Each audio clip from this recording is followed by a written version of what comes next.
Assalamualaikum warahmatullahi wabarakatuh.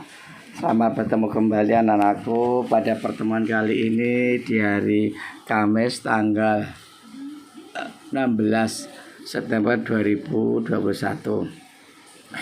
Bapak kali ini akan membahas tentang elastisitas dan hukum Hooke di KD 3.3. Memperhatikan daripada ilustrasi video yang Bapak rekam tersebut, itu adalah salah satu contoh percobaan elastisitas.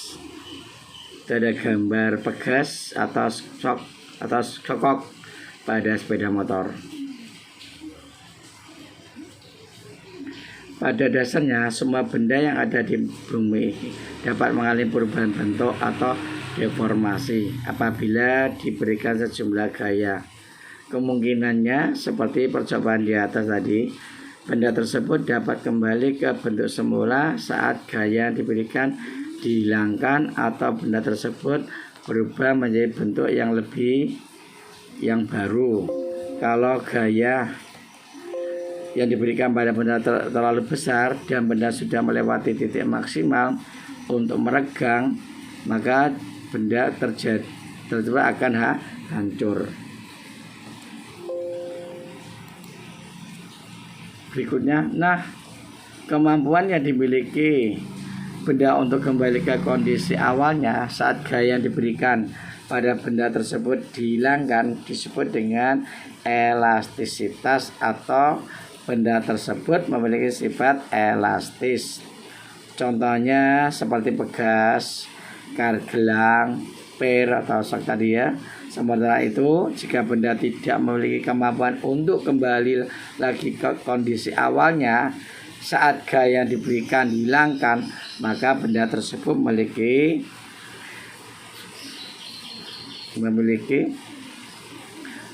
sifat plastis. Contohnya itu plastisin, plastik, permen karet, tanah liat, dan sebagainya.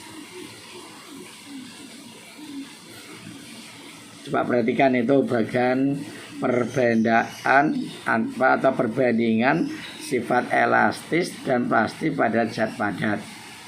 Kita lihat itu sifat elastis pada pegas yang sebelah kanan, yaitu sifat plastis pada plastisin atau dikenal dengan malam. Kalau kalian pernah bermain dengan malam itu, bentuk awalnya pada pegas seperti itu anak-anakku, jadi seperti per. Tapi saat kita beri gaya, bentuk saat diregangkan atau meregang, ada gaya yang diberikan itu, jadi dia akan terjadi perubahan bentuk, tapi kembali ke bentuk akhirnya, yaitu hampir sama dengan bentuk semula. Itu pada pegas. Kalau kita lihat dari sifat plastik pada plastisin, awalnya adalah bulat, tapi bentuk gaya dia akan memipih, tapi dia tidak bisa ke bentuk semula. Itu namanya sifat plastisin. Ini adalah perbandingan antara sifat elastis dan plastis pada zat padat. Lanjut. Umumnya setiap benda yang memiliki sifat elastis pasti juga akan memiliki sifat plastis. Loh, kok bisa? Oke, misalkan saja pegas yang kamu gunakan pada eksperimen tadi, kamu rentangkan secara terus-menerus dengan gaya yang semakin kuat. Apa yang akan terjadi? Mula-mula mungkin pegas akan tetap kembali ke bentuk semula bila gaya yang kamu berikan tidak terlalu besar. Tapi apabila pegas kamu rentangkan dengan gaya yang lebih besar lagi, maka pada saatnya pegas menjadi kendur dan sampai di titik tertentu, pegas tidak dapat kembali ke bentuk semula atau plastis. Kondisi ini menandakan kalau elastisitas pegas sudah terlampaui. Jika gaya terus diperbesar sampai melewati kemampuannya untuk meregang, maka pegas akan patah. Hubungan antara gaya diberikan pada pegas dengan pertambahan panjang pegas dapat dibuat ke dalam bentuk grafik gambar sebagai berikut. Perhatikan gambarnya anak-anakku. Ya, grafik hubungan antara gaya dengan pertambahan panjang. Kita lihat pada sumbu Y-nya adalah 0 sampai F itu gaya, sedangkan pada sumbu yang vertikal itu pertambahan panjang atau delta L itu terjadi perpanjangan panjang. Gaya itu pada F-nya 0 A itu saat batas linearitas, atau dia akan membentuk garis yang lurus tapi mendekati daerah, namanya daerah elastis. Selanjutnya pada daerah plastisnya yaitu apa? Terjadi bentuk grafik sampai di titik terakhir, titik patah. Itu gambaran apabila kita berikan gaya pada suatu pegas. Pada umumnya setiap benda yang memiliki sifat elastis pasti juga memiliki sifat plastis. Mohon maaf.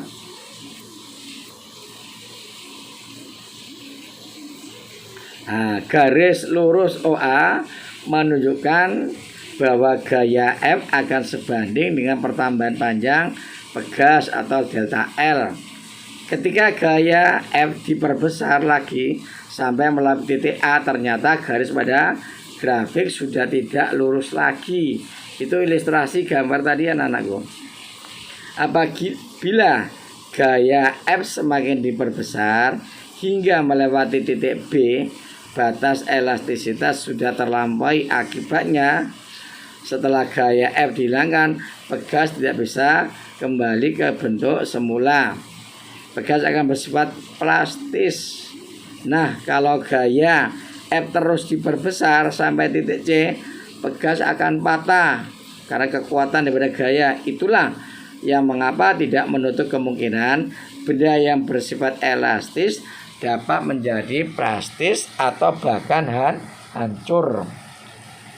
Balik lagi ke beberapa besar gaya yang diberikan pada benda tersebut.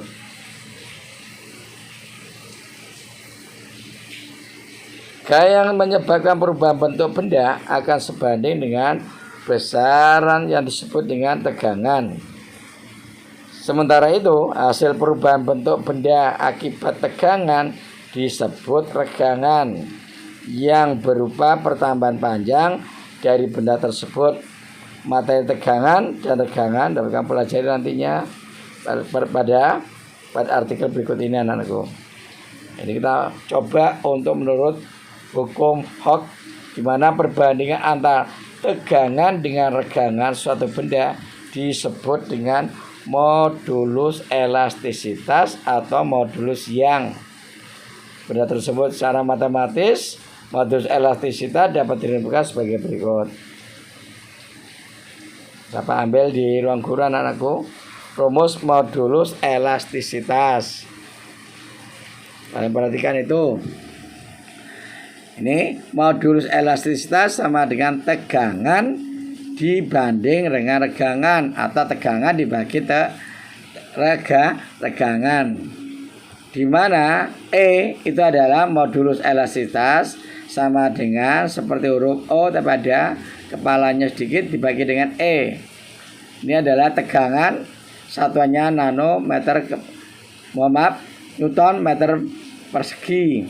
Sedang E sendiri, E kecil anak-anakku, yaitu regangan.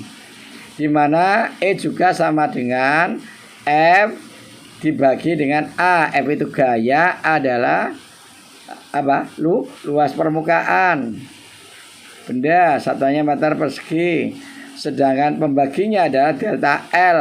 Delta L yaitu pertambahan panjang benda dalam meter dibagi lagi dengan LO, yaitu panjang awal atau semula. Di mana E juga sama dengan F dikali LO dibagi A kali delta L. Ini untuk modulus elastisitas atau modulus Young.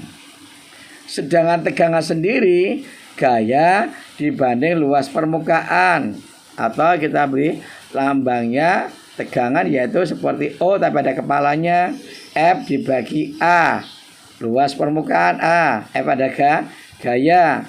Sedang regangan sendiri adalah tambahan panjang benda dibanding dengan panjang awal benda, atau E sama dengan delta L dibanding dengan L0 atau panjang awal atau semula. Lanjut contoh soal. Andi memiliki sebatang logam besi dengan panjang 1 meter dan luas permukaan 1 cm persegi. Kemudian Andi menarik logam besi tersebut menggunakan mesin dengan gaya sebesar 5000 Newton. Jika panjang akhir logam besi tersebut adalah 1,1 meter, berapakah modulus elastisitas logam besi tersebut? LO artinya apa anakku? Yaitu panjang semula 1 meter. LT setelah terjadi akhir, panjang akhir yaitu 1,1 meter.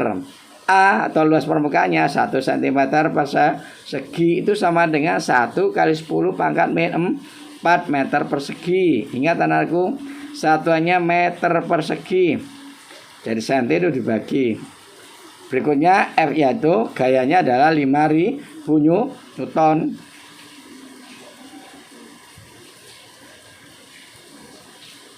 Nah, pertama-tama yaitu kita perlu mencari besar tegangan terlebih dahulu, di mana rumus daripada tegangan adalah apa? E sama dengan F dibagi dengan A.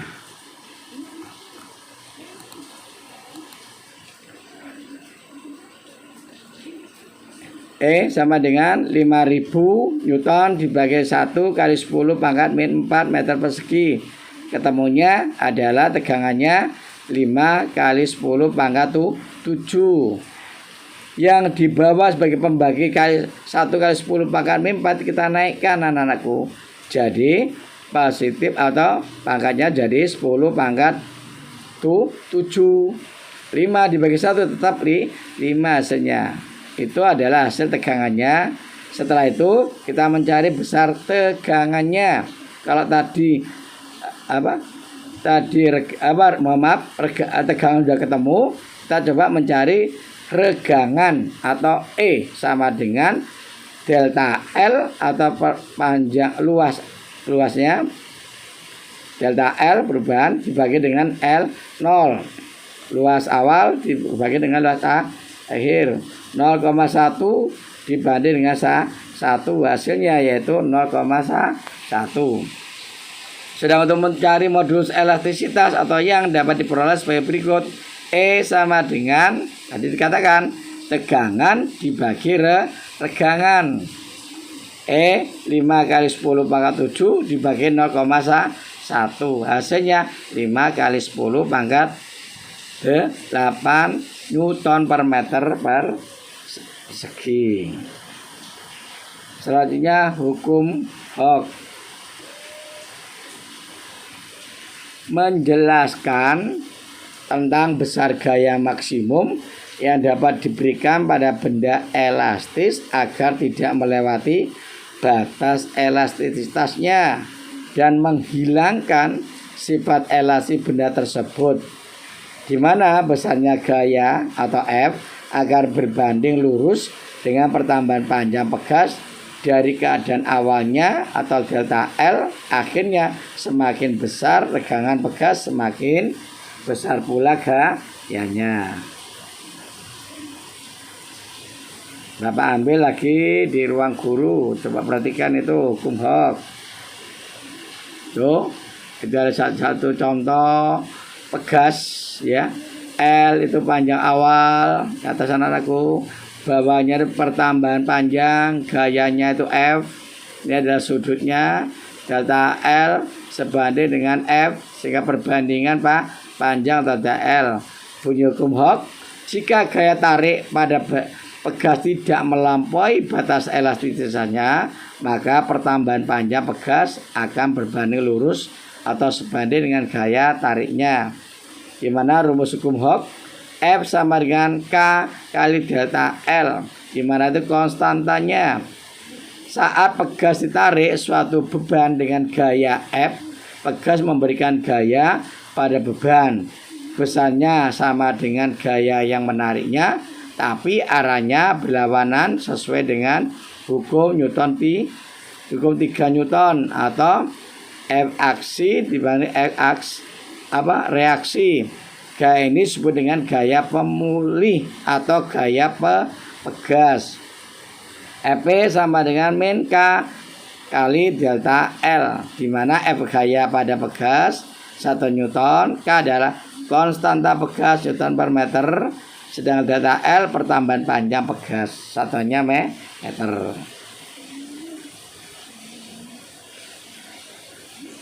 Selanjutnya contoh soal. Nah, perhatikan itu anak-anakku. Sebuah pegas konstanta sebesar 1000 Newton per meter ditarik dengan gaya sebesar 100 Newton. Berapakah pertambahan panjang pegas tersebut? Kita coba lihat. K konstanta 1000 Newton per meter, gaya 100 Newton. Yang tanyakan delta L, besar pertambahan pegas dapat kita cari menggunakan rumus Hooke seperti tadi anakku. F sama dengan K kali delta L, ya. Terus delta L sama dengan F dibagi dengan K. Delta L itu 100, itu gayanya, dibagi dengan 1000, ketemunya yaitu 0,1 meter. Jadi besar pertambahan pegasnya adalah 0,1 meter. Berikutnya contoh 3 pegas identik dengan konstantanya 1000 Newton per meter, disusun seperti gambar. Jika susunan pegas diberi beban sehingga bertambah panjang 6 meter bertambah panjang 6 cm, maka pertambah panjang masing-masing pegas adalah berapa? Sebagai berikut. Kita coba bahasnya. Diketahui K1 sama dengan K2 sama dengan K3. Lihat gambarnya anakku, di mana masing-masing adalah 1000 Newton per meter. Delta X sama dengan 6 atau perubahannya 6 cm, kita ubah ke meter, 0,06 meter. Ditanyakan delta X1, X2 dan X3. Terlebih dahulu hitung konstanta gabungan ketiga pegas tersebut. 1 per K total sama dengan 1 per K1 ditambah 1 per K2 ditambah 1 per K3, itu K3 anakku. Sehingga 1 per K total sama dengan 1 per 1000 ditambah 1 per 1000 tambah 1 per 1000, ketemunya 1 per K total sama dengan 3 per 1000. Sehingga K totalnya ada 1000 dibagi 3. Hitung gaya F-nya yang B anakku. F sama dengan K total kali delta X, berarti 1000 dibanding 3 dikali 0,06, ketemunya 20 Newton, itu yang B anakku. Yang ketiga, menghitung delta X1, X2 dan X3. Pada delta X1, F1 dibagi K1, hasilnya 20 bagi 1000, ketemu 0,02 meter atau 2 cm. Yang kedua, yaitu delta X2, F2 dibagi K2, 20 bagi 1000, sama hasilnya anakku. Juga yang F3 juga sama. Sehingga ketika pegas disusun seri, maka F1 sama dengan F2 sama dengan F3 sama dengan F atau sama dengan 20 Newton. Lanjut berikutnya, contoh soal berikutnya. 3 buah pegas disusun seperti gambar di bawah ini. Jika konstanta pegas K1 sama dengan K2 sama dengan 3 Newton per meter dan K3 adalah 6 Newton per meter, maka konstantanya susunan pegas tersebut besarnya berapa? Ini adalah campuran anakku, paralel. K1 sama dengan K2 sama dengan 3 Newton per meter. K3-nya 6 6 Newton per meter. Ditanyakan K totalnya. Terlebih dahulu selesaikan susunan paralelnya K1 dan K2. Nih, gambar K1 dan K2 konsep pertama. KP yaitu konstanta paralel sama dengan K1 tambah K2. 3 ditambah 3 hasilnya adalah 6 Newton per meter. Kemudian selesaikan susunan serinya KP dan K3. 1 per K total sama dengan 1 per KP tambah 1 per K3.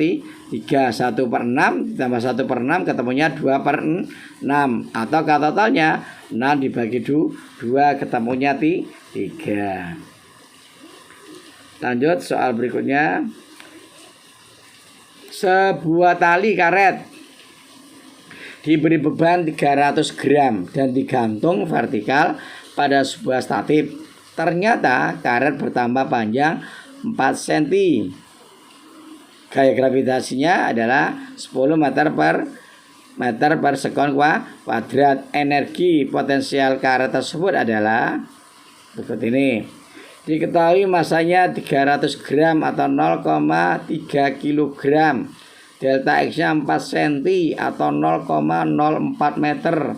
Gravitasi 10 meter per sekon kuadrat. Tanyakan energi potensi sial karet. EP sama dengan setengah kali F kali delta X. Setengah kita masukkan gravitasinya 10.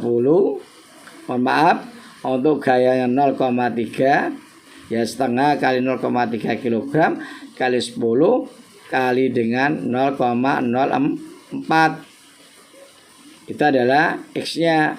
Sehingga energi potensialnya ketemunya 0,06 Joule atau sama dengan 6,0 kali 10 pangkat min 2 Joule. Ingat, jika bekas karet digantung beban maka besarnya gaya sama dengan berat bebannya. F sama dengan massa kali gravitasi. Demikianlah anak-anakku untuk pertemuan kali ini. Bapak akhiri, nanti untuk tugas akan Bapak kirim lewat WA grup yang sudah ada. Apabila ada kesulitan bisa tanya atau japri Bapak langsung di grup 10 MM1. Bapak akhiri, Assalamualaikum warahmatullahi wabarakatuh.